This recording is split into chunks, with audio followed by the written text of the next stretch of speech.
Hello, welcome to the kitchen. Today I've got a delicious recipe for you and it's really easy. I'm going to show you how to make an easy cornflake tart.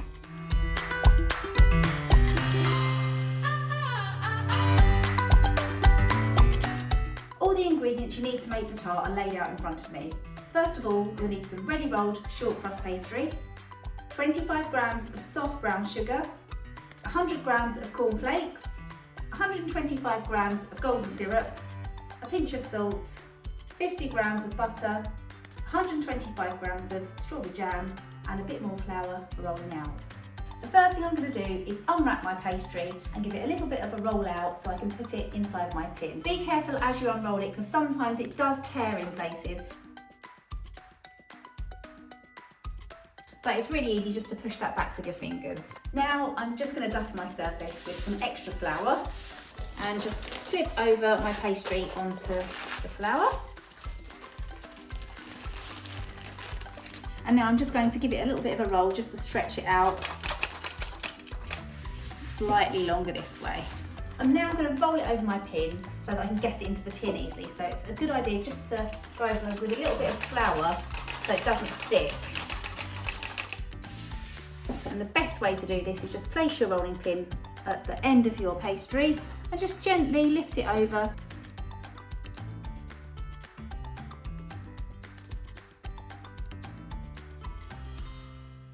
Roll it out so it covers the bottom. So just use your fingers to lift the pastry gently and lower that into the corner of your tin. So I've got a little tear there, but I can just push that back together. I'm going to allow some of the pastry to overhang the tin because when it bakes, it will shrink a bit. So what I'm going to do is allow a little bit extra, and then when I've baked it, I'm going to trim it down afterwards so it's nice and neat around the edges. I'm going to blind bake the pastry, and that simply means baking it without any filling, and that's going to make sure it's nice and cooked and crisp. So all I need to do is line my pastry case with a bit of baking parchment, and I actually prefer to screw mine up because it allows me to get it all into the corner. So then just unwrap it and place it back into the tin.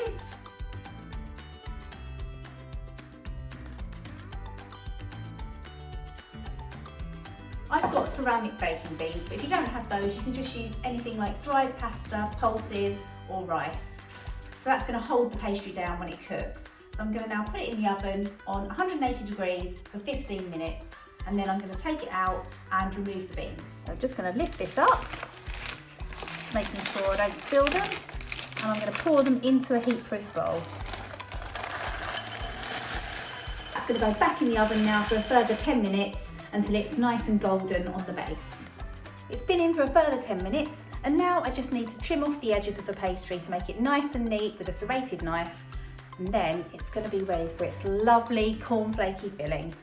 To make the filling, I need to melt together the golden syrup, brown sugar, butter, and a pinch of salt in a pan. And once that's all melted, I'm just going to coat the cornflakes with all of the lovely sugary goodness. And just take a spoon and give it a stir until it's all melted together to become one lovely glossy liquid. Now I'm just going to put in the cornflakes. Stir it through and make sure all of those cornflakes are coated with that lovely golden syrup, butter and sugar mixture. So look at that, that's already completely coated. I'm just going to move that to the side, get rid of my hob, and I'm going to bring back my pastry case. First thing I need to do is add a lovely layer of strawberry jam. You can use strawberry or raspberry jam. Just going to put that straight in the case. And just with the spoon, make sure it's nice and level, so just get a nice thin layer over the bottom of the pastry. And now I'm just going to dump in all of the lovely cornflakes. And now I just need to gently press it down and flatten it out. So that's all ready. It's going to go into the oven for a further 5 minutes until the cornflakey filling is golden and toasted.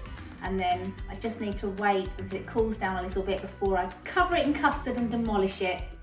This has been out of the oven for 10 minutes now, so I'm going to get it out of the tin. Look at that. I'm really happy with this, and I can tell you it smells incredible. Time for the best bit.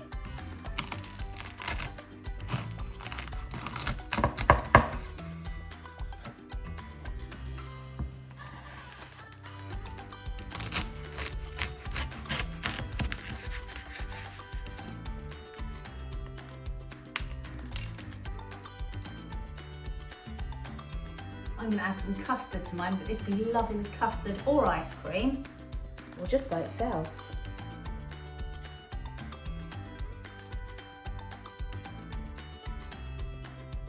That is so tasty, trust me, you have to make it. Super easy, so delicious. I hope you enjoy making it with the kids. And if you do, please share your pictures, I'd love to see them. And use the hashtag StaySafeGetCooking.